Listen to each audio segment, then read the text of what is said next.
ఏరు దాటేదాకా ఓడమల్లన్న, ఏరు దాటాక బోడి మల్లన్న అన్నట్టుంది ఆ నియోజకవర్గ ఎమ్మెల్యే తీరు.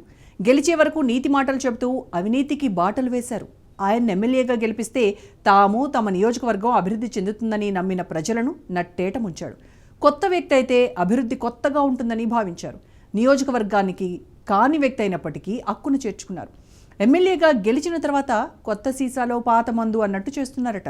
అన్నింట్లోనూ ఎమ్మెల్యే వర్గీయులు వేలు పెడుతున్నారట. ఎమ్మెల్యేకు అవినీతి మరకలు అంటిస్తున్నారట. ఇంతకీ ఎవరా ఎమ్మెల్యే, ఎక్కడా నియోజకవర్గం?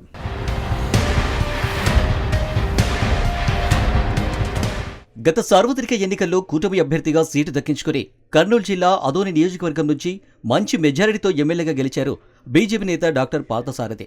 3 సార్లు ఎమ్మెల్యేగా గెలిచిన మీనాక్షి నాయుడిని పక్కన పెట్టి మరీ టీడీపీ అధిష్టానం ఈ సీట్ను బీజేపీకి కేటాయించింది.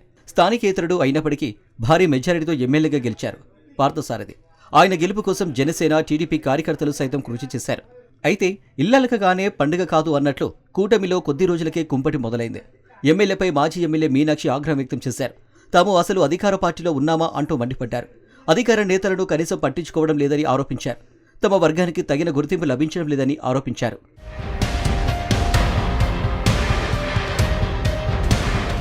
కూటమి నాయకుల మధ్య అనైక్యతే కాదు, ఎమ్మెల్యే అనుచరుల మధ్య అవినీతి ఆరోపణలు కూడా వస్తున్నాయి.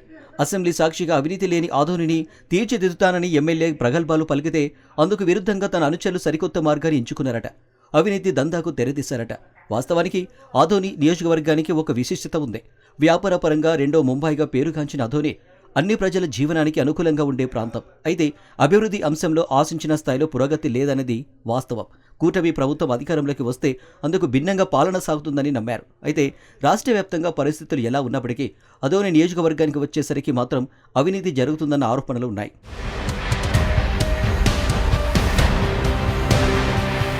ఖాళీ స్థలాలను కబ్జా చేయడం, రేషన్ బియ్యం, ఇసుక, మట్టి మాఫియా ఇలా ఒకటేమిటి అన్ని రంగాల్లోనూ ఎమ్మెల్యే అనుచరులు చేతులు పెడుతున్నట్లు విమర్శలు ఉన్నాయి.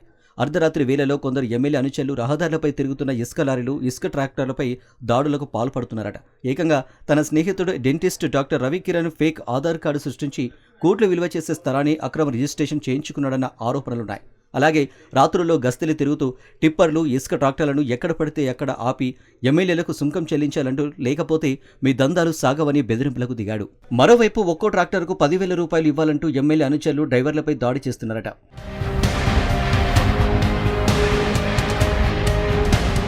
అదోని ఎమ్మెల్యే పార్థసారథి తీరుపై మాజీ ఎమ్మెల్యే ఆగ్రహం వ్యక్తం చేయగా, మరోవైపు టీడీపీ కార్యకర్తలు సైతం ఎమ్మెల్యే తీరును తప్పుపడుతున్నారు.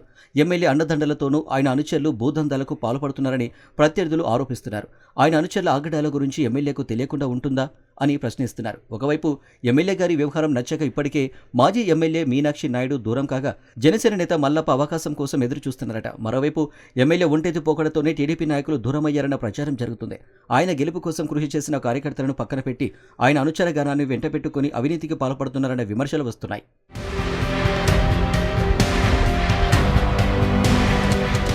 బయటకి నీతి నిజాయితీ అంటూనే లోపల అన్ని అక్రమాలకు ఎమ్మెల్యే మద్దతుగా నిలుస్తున్నారంటూ విమర్శలు వస్తున్నాయి. అయితే ఎమ్మెల్యే పార్థసారథికి మంచి మాటకారిగా ప్రజాన్ని మెప్పించే విధంగా మాట్లాడగలరని పేరుంది. కానీ ఆయన మాటలతోనే పట్టణాభివృద్ధి జరగదనే విషయాన్ని ఆయన గుర్తుంచుకోవాలని సూచిస్తున్నారు విమర్శకులు. సీఎం సహా ఇతర మంత్రులను కలుస్తూ వినతిపత్రాలు ఇస్తున్న ఎమ్మెల్యే వాటి కార్యరూపం దాల్చేలా చూడడం లేదన్న ఆరోపణలు సైతం ఉన్నాయి.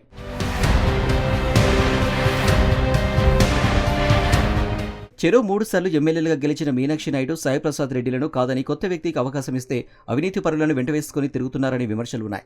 అభివృద్ధిని గాలి కొదిలి మాఫియాకు కొమ్ము కాస్తున్నారని ఆరోపణలు వినిపిస్తున్నాయి. పాత వారితో విసిగిపోయి కొత్త వారికి అవకాశం ఇచ్చిన అదోని ప్రజల పరిస్థితి పెనం మీద నుంచి పొయ్యిలో పడినట్లయిందని విమర్శలున్నాయి. బీజేపీ నుంచి మొదటిసారి ఎమ్మెల్యేగా గెలిచిన పార్థసారథి ఈ విమర్శలను సవాల్గా తీసుకుని మాఫియాను దూరం పెడతారా లేదా అనేది వేచి చూడాలి.